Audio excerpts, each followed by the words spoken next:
Vamos a orar. Señor, te damos gracias en esta noche por tu cuidado de este día, por permitirnos realizar nuestras actividades, Señor. Gracias por permitirnos reunirnos una vez más. Te pedimos que tú nos ayudes en este momento, que podamos entender de tu palabra, que podamos guardarla en nuestros corazones y también podamos llevarlas a cabo. Y Señor, que tú ayudes a cada uno de los que estamos aquí conectados y aquellos que no pudieron. Debemos que tú también les ayudes y les guardes y que sigamos firmes y fieles a ti, Señor, y que tú nos guardes, que podamos entender más cada día de tu palabra y lo que quieres tener en nosotros, Señor. En tus manos nos encomendamos en esta noche, en el nombre de Jesús, amén. Amén. Muy bien, muchas gracias, Rebe. Continuamos entonces con lo que veíamos que era la pasión de Pablo. Pablo decíamos hace algunas semanas que continuábamos con esta clase. Pablo lo que tenía en mente era continuar con su ministerio y para eso decíamos que era bien importante el defender su integridad. Si Pablo era útil, si Pablo tenía todavía credibilidad, era porque su integridad lo respaldaba. Entonces, cuando los falsos maestros lo atacaban, pues Pablo tenía que defenderlo porque era la carta que le podía dar credibilidad a eso. Recordemos que hemos estado mencionando desde el capítulo 5, principios del capítulo 5, que para Pablo era bien importante este tema y por lo tanto él se tiene que defender. Recordemos desde el versículo 10, pues todos tendremos que estar delante de Cristo para ser juzgados. Cada uno de nosotros recibirá lo que merezca por lo bueno o lo malo que haya hecho mientras estaba en este cuerpo terrenal. Y aquí entonces empieza la parte de integridad en el versículo 11 en adelante. Dado que entendemos nuestra temible responsabilidad ante el Señor, trabajamos con esmero para persuadir a otros. Dios sabe que somos sinceros y espero que ustedes también lo sepan. ¿Estamos de nuevo recomendándonos a ustedes? No, estamos dándoles un motivo para que estén orgullosos de nosotros, para que puedan responder a los que se jactan de tener ministerios espectaculares en vez de tener un corazón sincero. Si parecemos estar locos, es para darle gloria a Dios. Si estamos en nuestro sano juicio, es para beneficio de ustedes. Sea de una forma u otra, el amor de Cristo nos controla. Ya que creemos que Cristo murió por todos, también creemos que todos hemos muerto en nuestra vida antigua. Él murió por todos para que los que reciben la nueva vida en Cristo ya no vivan más para sí mismos, más bien vivan para Cristo, quien murió y resucitó por ellos. Así que hemos dejado de evaluar a otros desde el punto de vista humano. En un tiempo pensábamos de Cristo solo desde un punto de vista humano. ¿Qué tan diferente lo conocemos ahora? Esto significa que todo lo que pertenece a Cristo se ha convertido en una persona nueva. La vida antigua ha pasado, una nueva vida ha comenzado. A Pablo le llenaba de gozo esta parte. Pablo le está diciendo, el momento de conocer a Cristo hace que nosotros dejemos nuestra vida antigua y ahora vivamos para Cristo. Y para Pablo esa era la razón de continuar en este mundo. Recordemos que Pablo también decía, si en algún momento yo parto y estoy con el Señor, para mí mucho mejor, pero es necesario que yo me quede aquí por causa del ministerio. Y cuando cierra esta parte diciendo qué tan diferente lo conocemos ahora, es decir, antes Pablo conocía a Cristo desde un punto de vista que íbamos a ver cómo lo perseguía, cómo hablaba de él, pero ahora lo conoce de una forma diferente y se sorprende de conocer lo bueno que es su Dios. Significa que todo el que pertenece a Cristo es una nueva persona, es una nueva criatura, lo dicen algunas versiones. Y la antigua vida ha pasado, ya todo lo pasado queda atrás, algunos dicen lo pasado pisado y una nueva vida ha comenzado. Por lo tanto, para que Pablo pudiera proclamar este mensaje y para que la gente pudiera entender esta importancia de la integridad, Pablo dice, yo me tengo que defender de aquellos que parecen tener un ministerio espectacular. Creemos que esas personas que son más show, pues no se enfoque la iglesia en ellos, sino que se enfoquen en Cristo, porque para mí el vivir es Cristo, como lo dijo en otra carta. Los falsos maestros lo estaban atacando y aquí, repito, les puse esta imagen no por el objetivo de que las piedras fueran lo que le estaban lanzando a Pablo, sino todos esos insultos, todas esas groserías, esas mentiras, esas calumnias en contra de la integridad de Pablo, hacían que la iglesia se pudiera poner contra él y Pablo ya no podría tener un ministerio eficaz, por lo tanto tenía la opción de no actuar o defenderse y Pablo toma este estrado, estos versículos para defenderse. Versículos 11 pues nos mencionó la responsabilidad que él tenía para con Dios de proclamar este evangelio. El versículo 12 nos habla de la nueva devoción que tiene a la iglesia, es decir, Pablo sabía que él tenía que proclamar el ministerio y sabía que tenía que hacer notar su integridad por amor a la iglesia, porque si la iglesia no creía que su apóstol, que su líder era una persona confiable, se iban a ir con la finta de que los falsos maestros eran los que tenían la verdad e iban a desacreditar el ministerio de Pablo.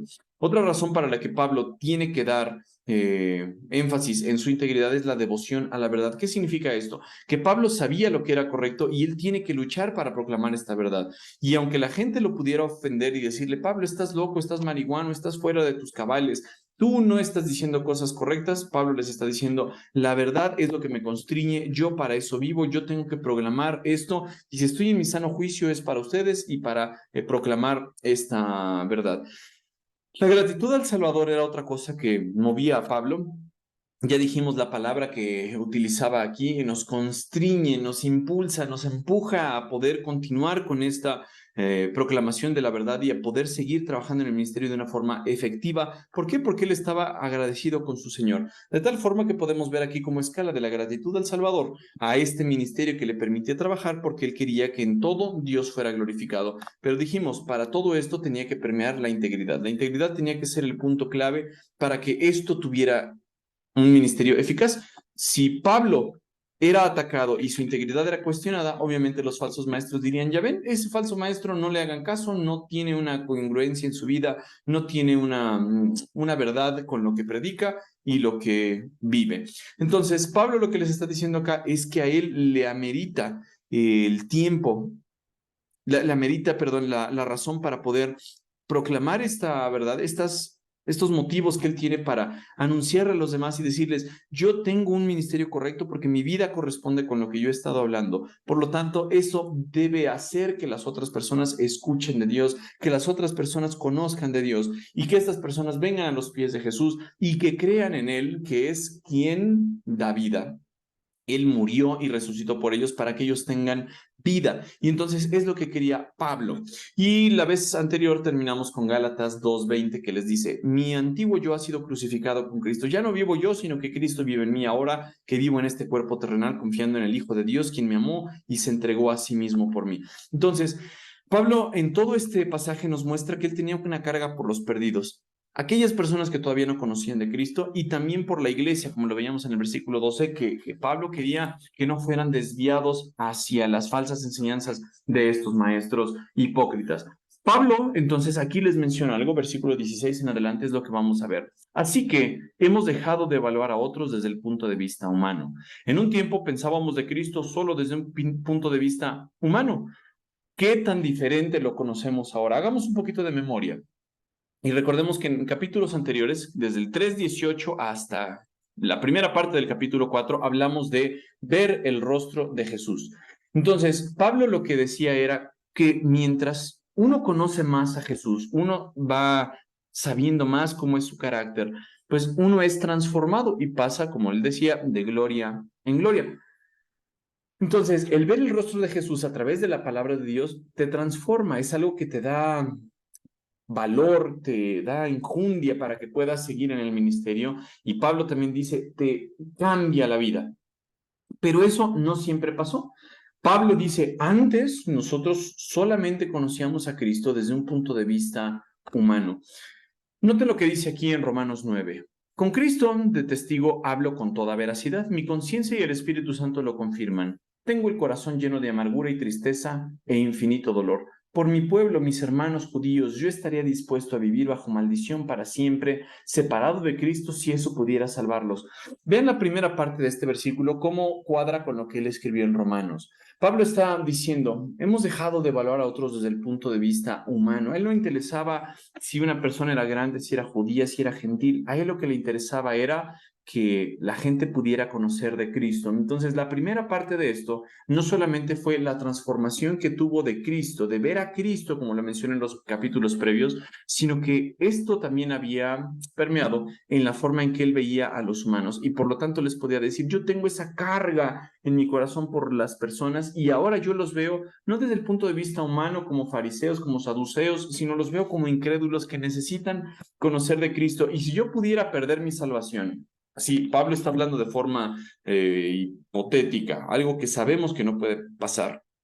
Pablo podría decir, les catafixio mi salvación para que ustedes conozcan a Cristo, aunque yo viva separado de Él para siempre. Imagínense ese amor que tenía Pablo por ellos.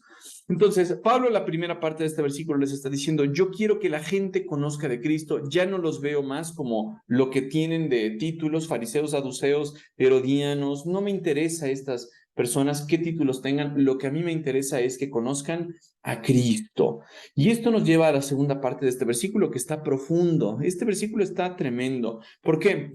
Porque lo que va a hacer Pablo a través de las palabras es decirles, miren, el Dios del universo, Cristo Jesús, yo ya lo veo de una manera diferente, así como ya yo veo a estas personas de forma diferente, yo veo a Cristo de una manera que me cambió la vida. Antes yo podría haber pensado que él era un tonto, como un carpintero se proclama ser el Hijo de Dios, como una persona que termina en la cruz dice ser el Mesías. Pablo podría despreciarlo como lo hacen los judíos. Pero Pablo ahora va a presentar a Cristo como alguien que busca la reconciliación.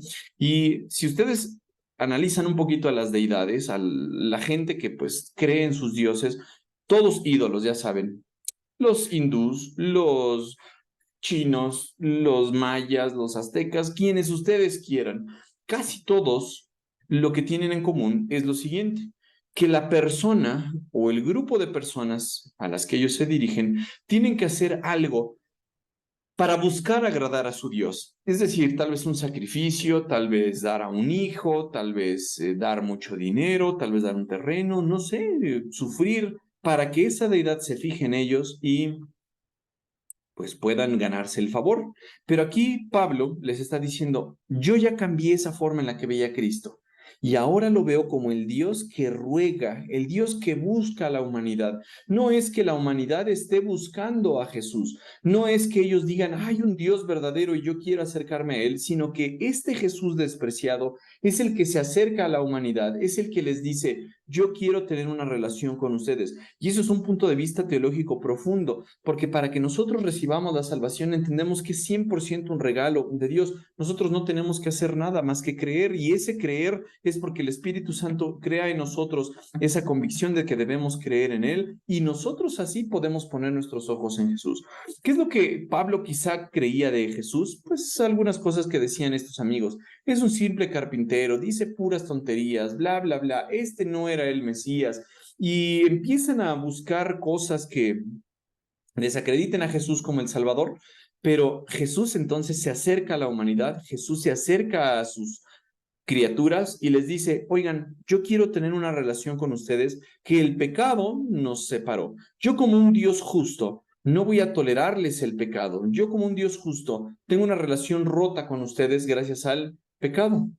Pero como yo quiero estar con ustedes, entonces me entrego a mí mismo para que mi sangre quite ese pecado y ahora yo pueda tener esa relación con ustedes. De tal forma que entonces Pablo deja de ver a Jesús como un simple humano, como un humano que sufría, como un humano que fue golpeado, como un humano que fue despreciado, como un humano que no aparentaba ser el Mesías. Y como los judíos actualmente dicen, yo poner mi fe en alguien que simplemente se le ocurrió decir, ah, pues yo soy Dios.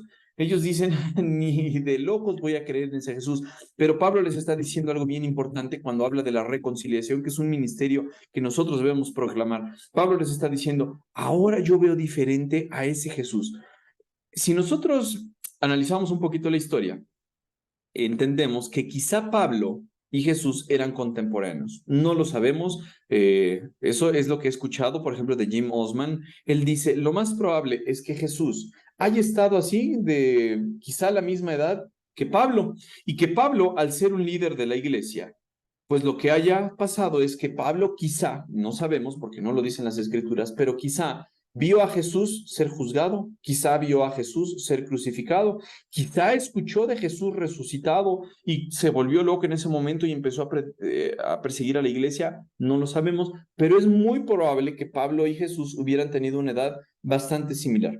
Entonces, quizá Pablo le tocó conocer a Jesús, le tocó verlo, y en algún momento veía a Jesús de alguna manera, al igual que veía a los hermanos, digo, a los humanos, de otra manera. Pero llegó el momento en el que se topa con Cristo y cambia esa forma en que pensaba desde un punto de vista humano, y ahora puede exclamar, ¿qué tan diferente? Miren, no es que nos imaginamos a Jesús, qué tan diferente lo conozco. Personalmente conozco a Jesús como mi Salvador. Pero ¿qué tiene este nuevo Salvador? Aparte de que sufrió y aparte de que se veía como un humano normal y aparte de que se vio golpeado y moretoneado y crucificado, y nosotros podemos buscar un montón de cosas. Cuando me puse a buscar en internet, me apareció esta imagen que me pareció bastante interesante. ¿Qué pasó el Viernes Santo?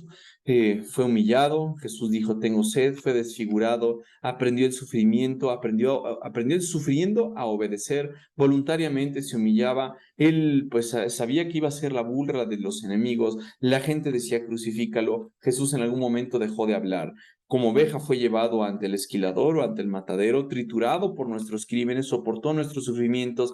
Pedro dijo, no lo conozco, fue probado en todo, salve rey de los judíos, es algo que le gritaban, no lo vimos con belleza, como dice Isaías, me han desechado como un cachorro inútil, dice aquí este texto, fue contado entre los pecadores, despreciado, y le preguntaron, ¿tú eres el rey? Todo esto pudo haber pasado alrededor del tiempo de su crucifixión, y mientras tanto la gente estaba gritando, crucifícalo, crucifícalo, crucifícalo, crucifícalo. Así es como veían a Jesús. No sabemos, repito, si Pablo estaba gritando también ahí, si Pablo estaba convenciendo a la multitud de que crucificaran a Jesús, pero Pablo les está diciendo, miren mis hermanos, yo antes conocí a Jesús de una manera, pero ahora lo conozco de otra, y esa transformación en el conocimiento de Jesús me hace querer proclamarlo. ¿Y qué voy a proclamar en realidad? Como lo vamos a ver en los versículos que siguen, el ministerio de la reconciliación. Y este ministerio es específico, es algo especial, es muy teológico este pasaje, porque se nos dice que aquí el Dios del universo busca al hombre, no como los dioses paganos, que el hombre tiene que tratar de ganarse el favor, sino que Dios mismo se acerca al hombre y le dice, quiero tener una relación contigo. Noten Pablo cómo se describía en Hechos 26. Recuerden que Pablo aquí tiene la oportunidad de hablar ante la gente y les habla, entonces se dirige a ellos y les dice, yo solía creer que mi obligación era hacer todo lo posible para oponerme al nombre de Jesús de Nazaret. Eso era mi creencia, eso era lo que yo pensaba de Jesús. Tengo que luchar contra este loco que se proclama Dios. Tengo que luchar contra este contemporáneo mío que fue crucificado, que dicen que resucitó, pero mi obligación como fariseo, como una persona que defiende la reputación de Dios, es hacer todo lo posible por oponerme al nombre de Jesús. Versículo 10, Pablo les continúa diciendo, por cierto, eso fue justo lo que hice en Jerusalén. Con la autorización de los sacerdotes principales, hice que muchos creyentes de allí fueran enviados a la cárcel. Noten que Pablo está mencionando aquí que tiene una relación con los principales sacerdotes, con Anás y Caifás, quienes le dieron en ese momento el permiso de ir a perseguir a los cristianos. Entonces, si él tenía un contacto tan cercano con ellos, probablemente estaba ahí en algún juicio de Jesús, en algún evento importante de Jesús. Ahí estaba Pablo de Huelemoles, Pablo estaba en contra de Jesús. Y lo que hizo fue enviar de inicio a los seguidores de Jesús a la cárcel. Di mi voto en contra de ellos cuando los condenaban a muerte, como en el caso de Esteban, que sabemos que ahí pusieron sus ropas. Entonces Pablo se oponía hasta la muerte, él quería ver muertos a los cristianos. Él pensaba de los humanos de esa manera, están locos estos humanos que creen en Jesús. Versículo 11 nos dice, muchas veces hice que los castigaran en las sinagogas para que maldijeran a Jesús. Imagínense, ellos creían ya en Jesús, proclamaban este nombre, pero él los obligaba, los maltrataba hasta que maldijeran el nombre de Jesús. Y estaba tan violentamente en contra de ellos que los perseguí hasta en ciudades extranjeras. Eso está diciendo Pablo en su testimonio. Y Pablo les comenta acá, así yo conocí a Jesús, yo me oponía a él, pero ahora lo conozco de forma diferente. ¿Y qué significado tiene esto que Pablo lo conozca de forma diferente? Chequen. Esto significa que todo aquel que pertenece a Cristo se ha convertido en una persona nueva. Incluso yo, podría decir Pablo, yo lo perseguí, yo estuve ahí agarrándole la pata, como decimos los mexicanos, tanto peca como el que le agarra la pata, como el que mata a la vaca. Pablo decía, yo estuve ahí cuando mataban a los santos, pues soy cómplice del pecado de muerte de los cristianos, los obligaba a maldecir, los metía a la cárcel, los perseguía, pero miren, así como yo ya conozco a Jesús, diferente así todo aquel que conoce a Cristo y que le pertenece es una persona nueva. Ya no puede regresar, por pura lógica, ya no puede regresar a ser la persona antigua, porque nos dice la Biblia, la vida antigua ha pasado, ya ha quedado borrada y ahora nos dice una nueva vida ha comenzado. Nadie me puede quitar mi salvación, nadie me puede quitar eso que Jesús hizo para lograr tener una relación conmigo. Y entonces en el versículo 18 en adelante Pablo habla de este ministerio de la reconciliación. ¿Cómo es que alguien le pertenece a Jesús? ¿Cómo es que alguien obtiene esa vida nueva? ¿Cómo es que alguien tiene esa pasión por predicar esta vida nueva? Pues lo vamos a ver aquí en estos versículos. Pero noten un poquito de historia. Este punto que les estoy comentando es bien importante. Desde el principio de la humanidad, cuando Adán y Eva cayeron en pecado, cuando comieron del fruto prohibido, desobedecieron a Dios, se nos dice que ellos se escondieron y Dios fue el que bajó a buscarlos. Dios quería platicar con ellos, Dios quería saber qué había ocurrido por voz de ellos. Dios está buscando al hombre y a la mujer desde el principio de la humanidad, eso lo sabemos. Pablo en otro pasaje nos dice, Romanos 5:9, entonces, ya que hemos sido hechos justos a los ojos de Dios por la sangre de Cristo, es decir, ese acercamiento que Dios tiene para buscar, oye Adán, oye Eva, hay un sacrificio que voy a hacer para que ustedes sean cubiertos ahorita, pero más adelante les voy a enviar al Salvador y todo aquel que cree en ese Salvador y tiene vida eterna, obtiene esta nueva fase de ser una nueva criatura. Pablo les dice, ya que hemos sido hechos justos a los ojos de Dios por la sangre de Cristo, con toda seguridad Él nos salvará de la condenación de Dios. Es decir, si ya nosotros hemos hecho justos, si esa justicia de Cristo nos ha sido imputada, nos ha sido dada a través del sacrificio que hizo en esa cruz, nosotros recibimos esa justicia. Ahora Él nos salvará de la condenación de Dios. Pablo les dice acá, no hay nada que nos haga que perdamos esa salvación, pues como nuestra amistad con Dios quedó restablecida por la muerte de su Hijo cuando todavía éramos sus enemigos, es decir, no teníamos una relación con Dios buena, éramos enemigos de Dios, pero en ese momento Dios mandó a muerte a su Hijo y nos restableció esta amistad. Ahora tenemos una relación con Dios. Imagínense, éramos enemigos y Dios hizo esto.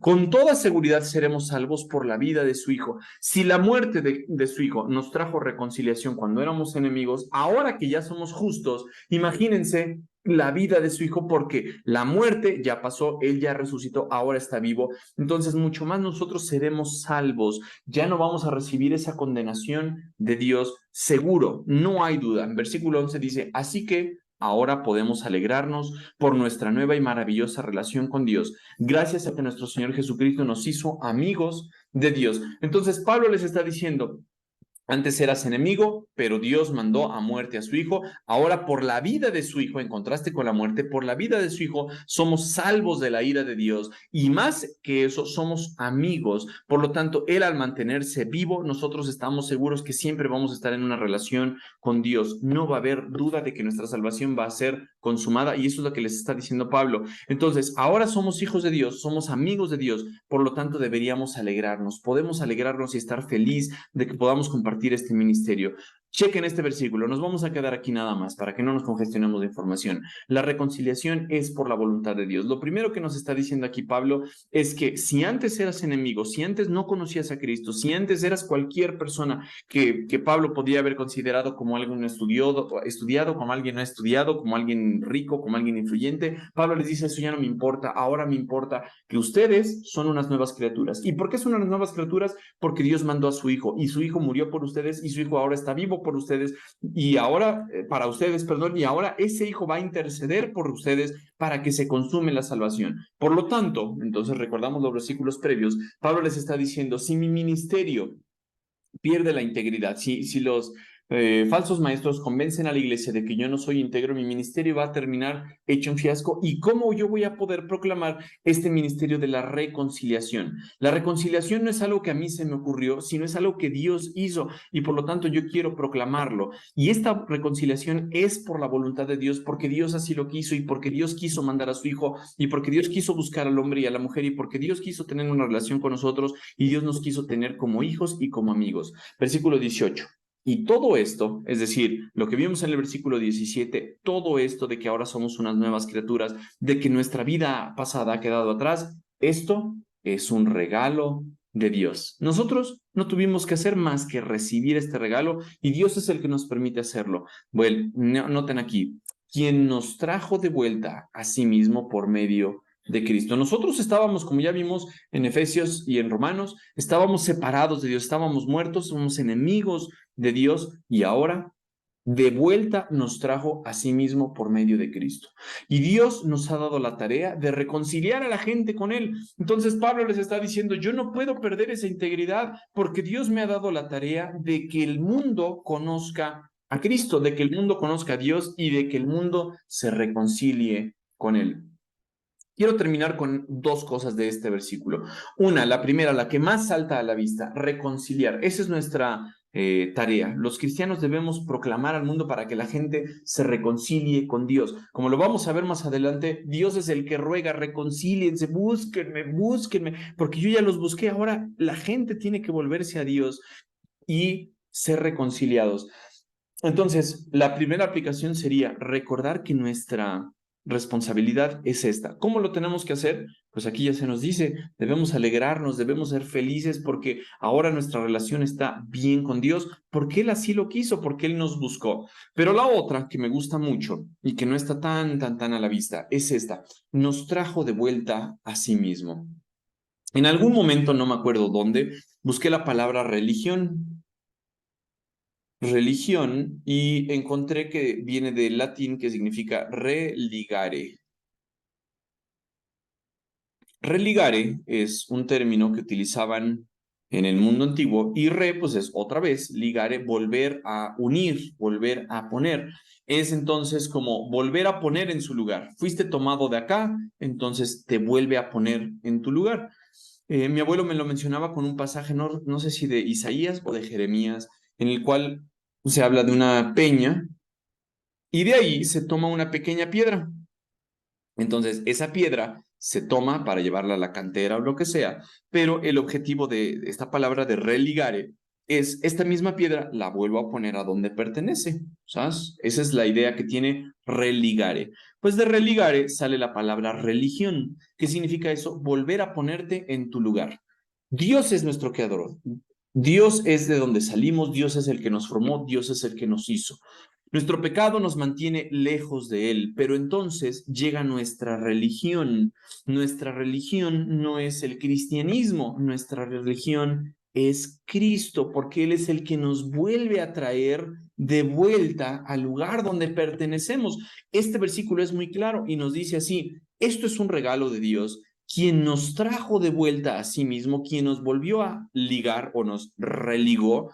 Pero ¿cuál es ese medio o cuál es nuestra religión por la cual somos vueltos otra vez a Dios? Somos puestos nuevamente en el lugar que nos pertenece, es a través de Cristo. Este es un concepto que a mí me gusta mucho porque la religión entonces no se vuelve un ritualismo, la religión no se vuelve una serie de reglas aburridas como lo estaban haciendo los falsos maestros. Recordemos lo que vimos en el capítulo 4. Los falsos maestros te estaban diciendo, tienes que ser nuevamente seguidor de la ley de Moisés y tienes que seguir estos mandamientos y la circuncisión y los días y tantas cosas que dijo Moisés, y Pablo les está diciendo, eso no es necesario, esa falsa enseñanza no es necesaria. Si tú puedes regresar a Dios, quien te formó, quien te hizo, quien te puso en este mundo, es solamente a través de una persona. ¿Y quién es? Cristo. No es a través de los dogmas, de los ritos, de la tradición, de lo que tú des, de lo que tú hagas. Dios te está buscando y Dios dijo, yo quiero que tú estés conmigo. Así como Jesús le dijo a sus discípulos, yo quiero que donde ustedes están, digo, no es cierto, yo quiero que ustedes estén donde yo estoy. Así les dijo, si no mal recuerden, Juan 17, Padre, yo quiero que aquellos que tú me diste estén donde yo estoy para que vean mi gloria. Y entonces, gracias a Dios, hemos sido unidos a Dios nuevamente a través de Cristo y estamos seguros que en algún momento vamos a ver la gloria de Dios. Nadie nos puede quitar de acá. Si Dios ya nos puso otra vez a donde pertenecemos a través de Cristo, ¿quién nos puede sacar de acá? El pastor, el líder, el maestro, el Satanás, los demonios, la guerra, nada nos puede separar de Dios. Todas estas opciones que les comento quedan anuladas y nosotros nos mantenemos en nuestro lugar porque Cristo nos pone ahí. Y eso es lo que Pablo nos está diciendo. Dios nos ha dado la tarea de reconciliar a la gente con Él, de proclamarle este ministerio, de decirle, mi amigo, estás lejos de Dios, solamente hay una persona que te puede poner de vuelta aquí. ¿Quién es? Cristo. Entonces, el ministerio se vuelve predicar de Cristo, se vuelve a hablar de Cristo para reconciliar a los demás, porque de esto va a tratar la siguiente sección. No sé si hasta aquí haya dudas.